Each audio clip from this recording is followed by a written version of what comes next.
I definitely want to talk about tariffs, and I would love to talk more about how either if you have any real world examples of people not either not adapting to the tariffs or they're just not planning for it correctly and how people can better plan for them correctly. But that's a very it's a very big topic right now, especially going into quarter 4 where prices are going to be a lot higher for everything involved with Amazon, whether it be FBA costs, storage costs, all this stuff.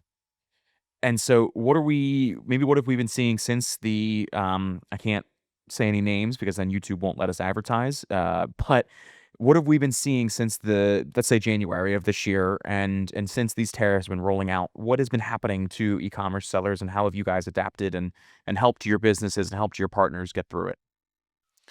Well, I mean, so we're talking in the middle of September now, right? So Right. there's been a lot of talk of this is coming. And then there was back and forth. It's going to be this much. Now it's down. Now it's up again.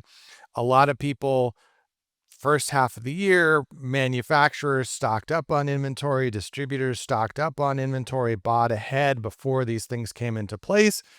What we're finally seeing now, right? And a lot of this talk was April, May timeframe Mhm. where things were going to kick off. What we're seeing now is, and a lot of you're on a kind of a 90-day cycle, right? You order a product today, you can expect to have it in about 90 days. Well, Right. we're about 90 days out from April, May. So all the stuff that happened then, now it's coming to the time where the reorders are going to start Right. being impacted. The stocked up inventory is about run out. And this is finally where the pain is kind of kicking in, or the real considerations of what are we going to do is hitting people. And for some people who planned ahead, there's certain strategies you can employ where, you source your product from or where the primary component of your product is from. Right. I heard on a podcast the other day the example of a blender. Well, the majority of the blender was made in China, but the blade itself was sourced from Germany, and they considered the blade to be the key part of the blender. And so then they could shift where the entire blender was sourced as far as, so there's strategy, but that takes time and research and effort, and it's not Mm. easy to do and it's not cheap. No.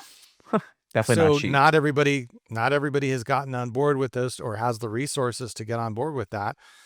And, not everybody has the pricing power to say, well, we're going to just crank our prices up 20% and the consumers will just absorb it.